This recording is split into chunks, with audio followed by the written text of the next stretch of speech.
Hello, everyone, once again for my Facebook Live here every Tuesday at 1:30 Pacific Standard Time.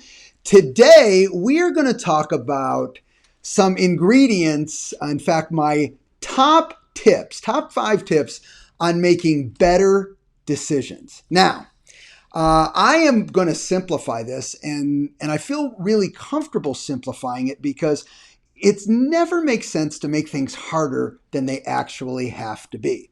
Now, some of this may be, in fact, not maybe, is review on different aspects that we've talked about for different reasons. But I put this formula together to let you know that if you're going to make better decisions, it's never about just doing one thing right. It's about really understanding some different aspects that are combined in making good decisions. And I've put this together, this formula together, not only based on my own personal experience, which I am going to share with you some personal aspects that help me learn how to tweak this, but also seeing people around me and seeing what affects their decision-making process. All right, so let's jump in.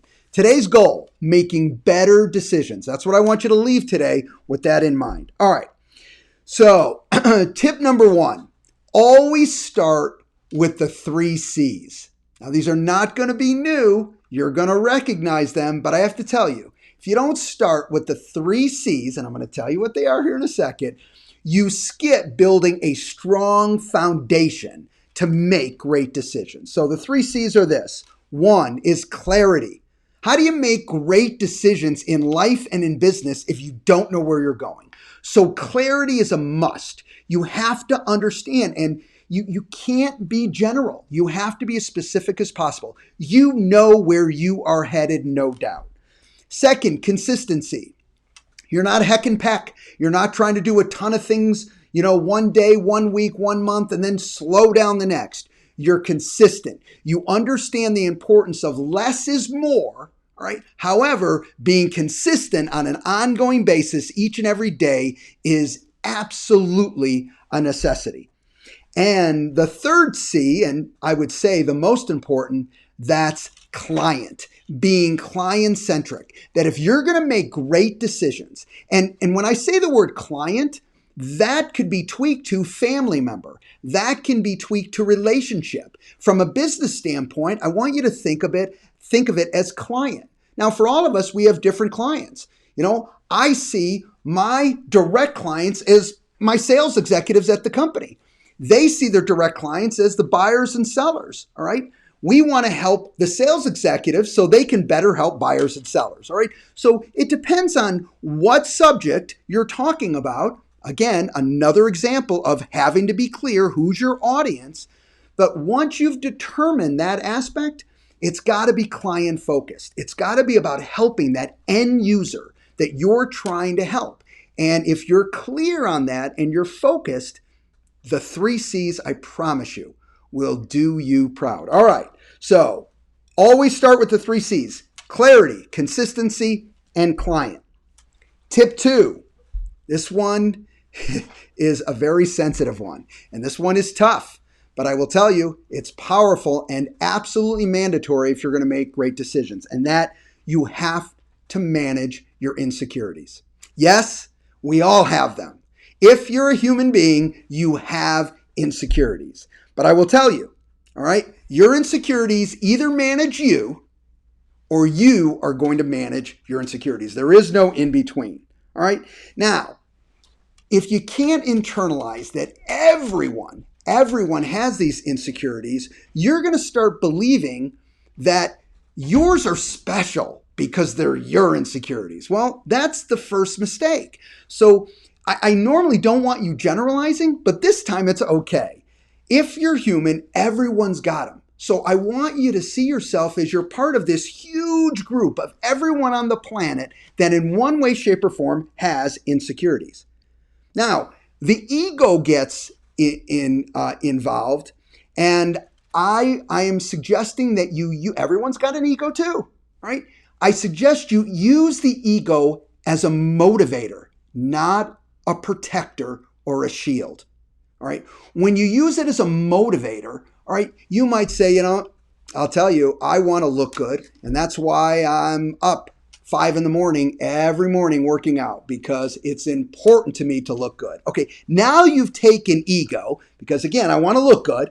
I look myself in the mirror and go, okay, I'm not there yet.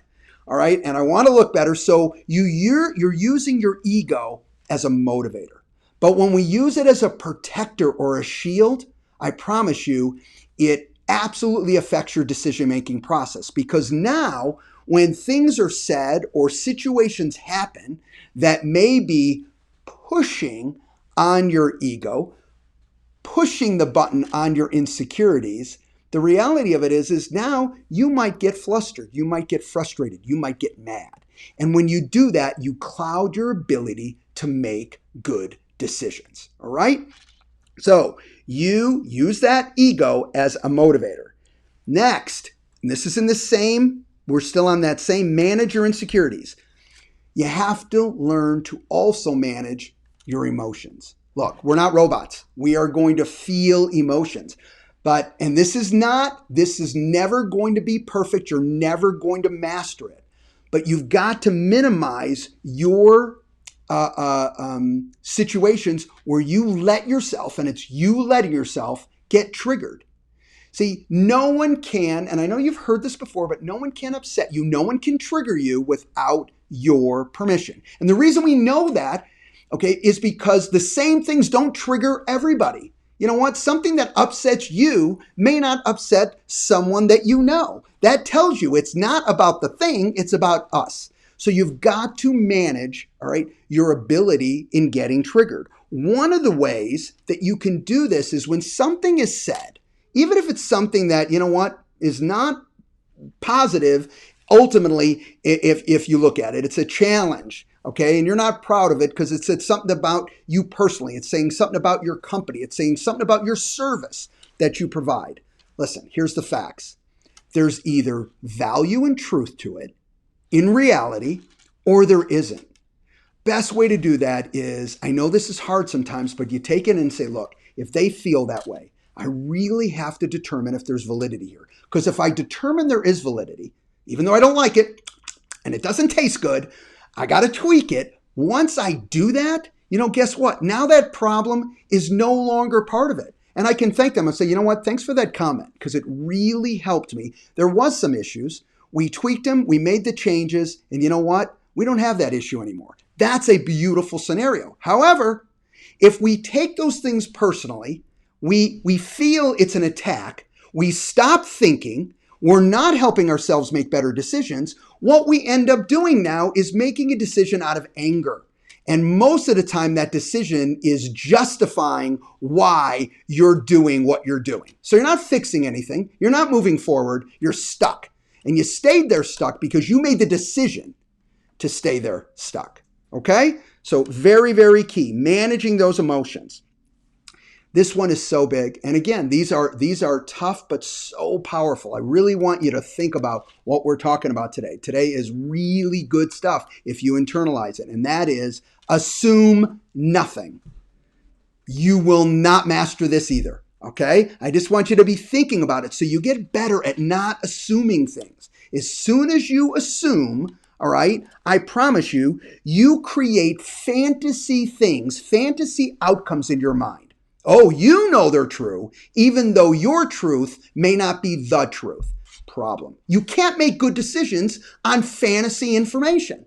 Just because you think something's true, all right, specifically when it's about somebody else or another situation, without doing your homework, all right, you falter in your decision-making process. Let me give you one that happened very recently to me. Lesson learned.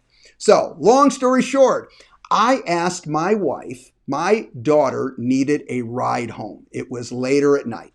And I was going to bed. I had to be up early to work out at 4:30 in the morning. Very important to me. Yes, I have my priorities. And my daughter needed a ride home. And my wife said, I'll go pick her up. I said, would you? And she goes, I'll go pick her up. Not a problem. All right. I said, because I do not want her Ubering late at night. I just don't like it. All right, if she's with a friend, it's something else, but I don't want her Ubering alone. My wife goes, absolutely, I don't want her Ubering alone either. No problem. Okay, great. I go to bed. I wake up in the morning, okay, And I don't know, I'm getting ready to do my workout. I'm getting dressed. I look at my phone, all right, while I'm cleaning up, and I get an Uber notice, okay, asking for, hope the ride was nice and asking for a tip. Now, I did the right thing. I tipped the person, okay? I'm assuming that it was a great ride, all right? And I'm not happy. I am very, very frustrated right now. In fact, I will say that I am letting myself be triggered at that moment in time. So I went out there and I asked my wife and I said, hey, can I ask you again, did you pick up Jordan last night or did she Uber? And she goes, no, I picked her up. And I said, okay, great. That's all I needed to know. Now I'm even madder because you know what? Not only, okay, did they do it, but they're lying to me, okay, because they know I'll get upset. And I probably would have, all right? However, I am getting more and more angry. And my wife says to me, what's wrong with you? What's bothering you? And I said, okay, you want to know? I'm extremely upset. And here's why. I got a notification on my phone. I know you Ubered Jordan last night instead of picking her up. And my wife looks at me and she goes, I picked Jordan up. I don't know what you're looking at, but it's wrong.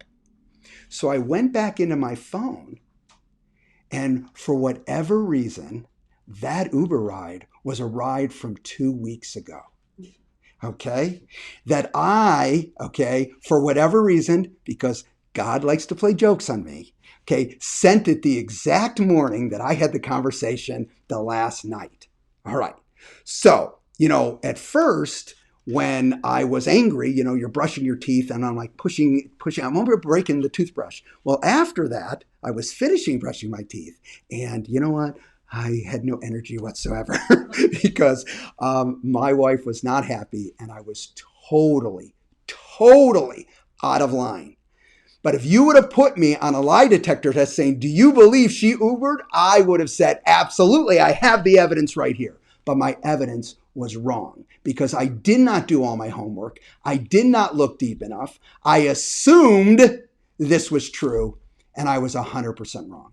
Yes, I did what my wife said for at least the weekend. Okay, that's how that worked out. All right, lesson learned. 100% wrong. And I'll tell you, as soon as I fall back into that, a message drives back home and say, don't forget, don't assume anything. All right. Why is it so hard, okay, to believe that people make their own decisions for their own reasons? Why do we feel, okay, that people are out there thinking about us instead of truly thinking about them, trying to make the best decision, even if we don't make the best decision? Why is it so hard? Here's the reality is if you think everyone's making these decisions, the old saying is the song about you. It isn't.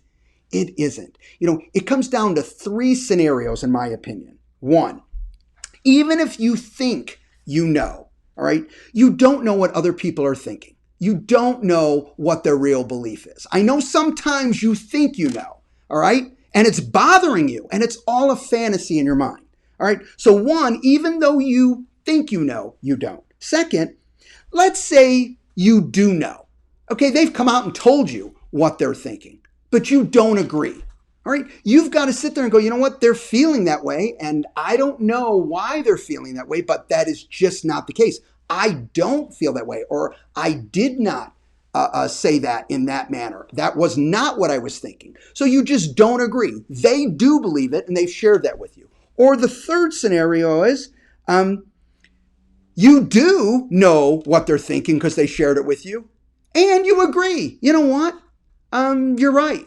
I had a situation, I think of another example where I was at a get-together and something slipped out of something that I said that, immediately when I said it, I wanted to take it back. It just was one of those things that if you can't say something nice, don't say anything at all. And I immediately wanted to take it back. And this person was upset. They were upset and they were mad, okay, in a very big way. Later, I apologized to that person. I said, you know what? I did not mean that. My apology ultimately was not accepted. All right. Now, think about everything that has just happened there. First of all, I knew why they were upset. They have their right, their choice, their decision to be upset or not. Maybe I would not have continued being upset, specifically after the apology, but even the apology, you know what? They were still upset. So whatever was bothering them, they own that. That's theirs. All right. And guess what? I apologize. It's the best I can do because I truly did not want to hurt anyone. I made a comment, and immediately when I said it, I wanted to take it back. But it is what it is. From that point forward, I had to just move on, and it is. And I wish that person nothing but the best. Okay. We all make mistakes, which I'm going to talk about here in just a little bit. All right. Managing your insecurities. That all was under that topic. I know there's a lot there, but I have to tell you, if you ask me one of the biggest challenges in making good decisions, it's insecurities. Because we make decisions based on everything I just shared here, from assumptions to misinformation to fantasies in our mind. Guys, you don't make good decisions unless you're making them on the truth, not your truth. All right, number 3, big one. To make great decisions, you have to have a commitment to action. All right, you know, the book, The Secret, I love that. I think the way you think matters. But I also believe at some point, you've got to take action. Action has got to be part of your plan. You know, when people talk, as I'll use this as the same example of getting into shape or hiring an assistant. All right, I'm going to hire an assistant to take my business to the next level. All that stuff only works, all right, in that decision if you're taking action. You know, I'm hiring that assistant so I can do other things that are my highest and best use. So now I'm maximizing the use of that assistant so I can do other things and increase my income. But if you're not taking action, now those decisions that really are sound decisions, okay, truthfully, are faltering. Why? Because you're not taking action. So it needed that action to support that overall decision, and then it would have been a killer decision. But you ended up destroying your own decision because the decision itself was decent, but it needed the support of taking action. And once you take that action, it's key. I recently saw a Tony Robbins quick video that was sent to me, and he said something in it that I thought was so powerful, is stop negotiating with yourself. So when we're supposed to take action, we're supposed to do something, you know, today, now, and again, maybe that is that workout or whatever the case may be is, don't negotiate with yourself. You know, I'm kind of tired this morning. You know, I'll work out twice tomorrow.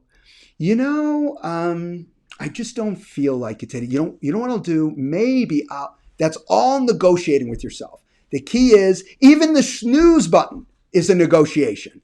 Bottom line is the alarm rings, you get up, no negotiating. And I thought that was really powerful, a powerful tip and very, very true that we all can fall into.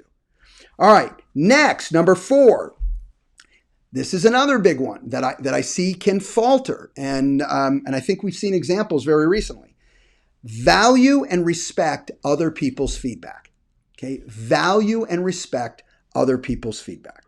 Look, if you're going to make great decisions, you can't act like you're a know-it-all and all that and a bag of chips, and there's nothing for you to learn. Because if you do, what you've done is isolate yourself. I mean, you get this different ways. You're listening to audio tapes, you're reading books, and you're communicating to people and getting their feedback. You know, most of the time what I find, it's not about wrong or right, but someone gives you a little bit different tip that even can make your thought process, your idea even better.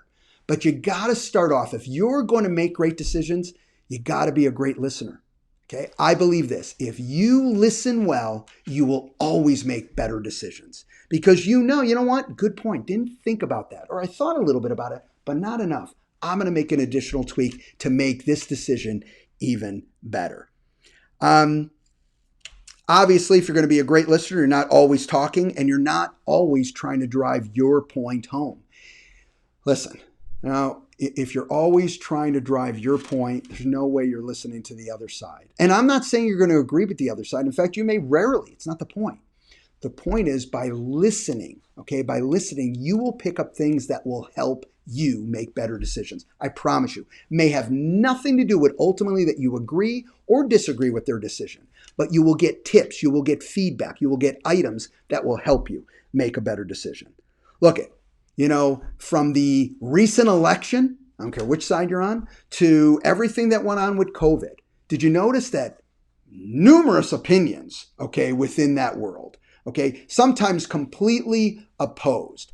I believe to make better decisions, I am better served if I'm listening to both sides. All right. Again, may come down and say, okay, I've listened, I've evaluated, and I truly believe, okay, this is my feelings. All right. And that's fine. But really, and I'm not talking about fake listening, I'm talking about really staying curious, having the ability to stay curious, ask questions, and listen to what the other person has to say. Mistakes.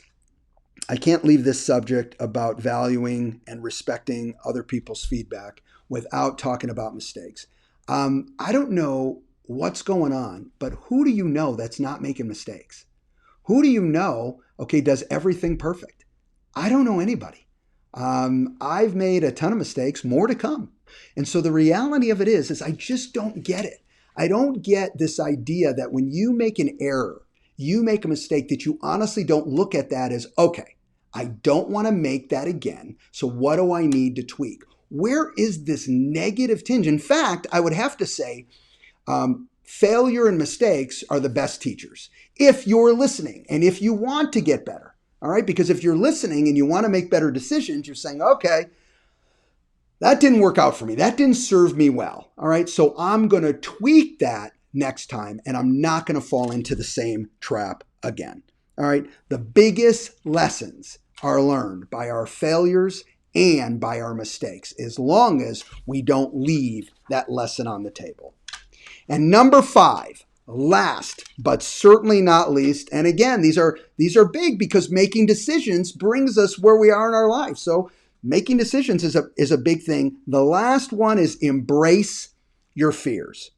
Now, I know that can be easier said than done, but I have found that everything is based in some fear.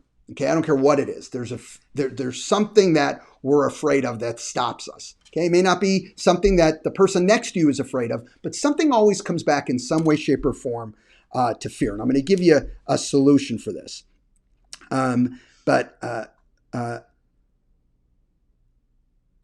Two things along these lines.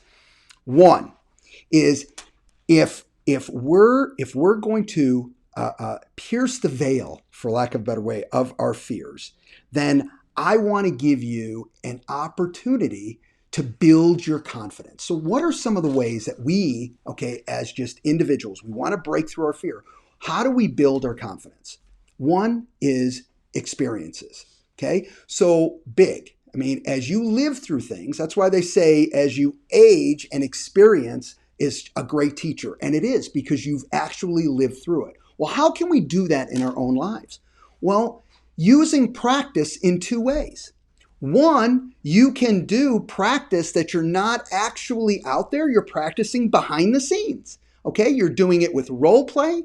You're doing it with, speaking to a spouse or a friend, whatever you're doing, but you're basically practicing. You're going through things. You're talking it out.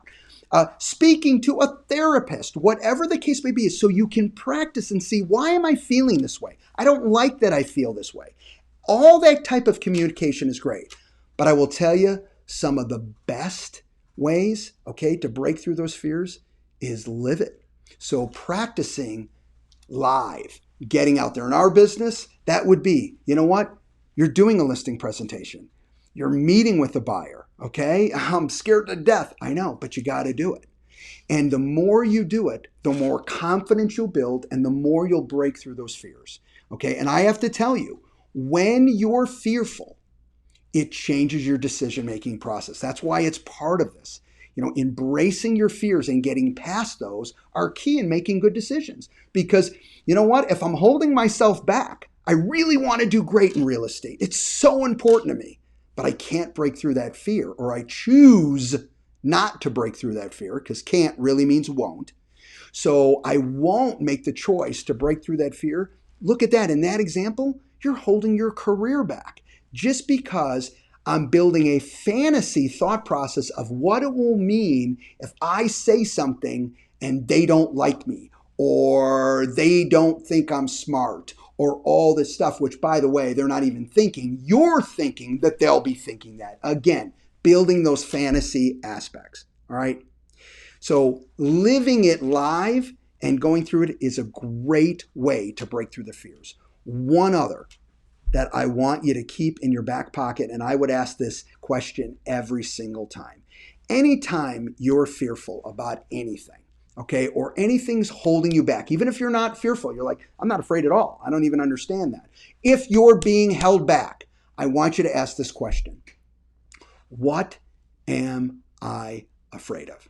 Because I promise you, in one way, shape, or form, maybe it's afraid of failure, maybe it's afraid of success, maybe it's afraid of just the way someone's going to think. Whatever the case may be, is there's something there that you're afraid of. Once we isolate, okay, that, then you can do other activities, specifically live, to break through. And listen, all of us get help. All of us need help.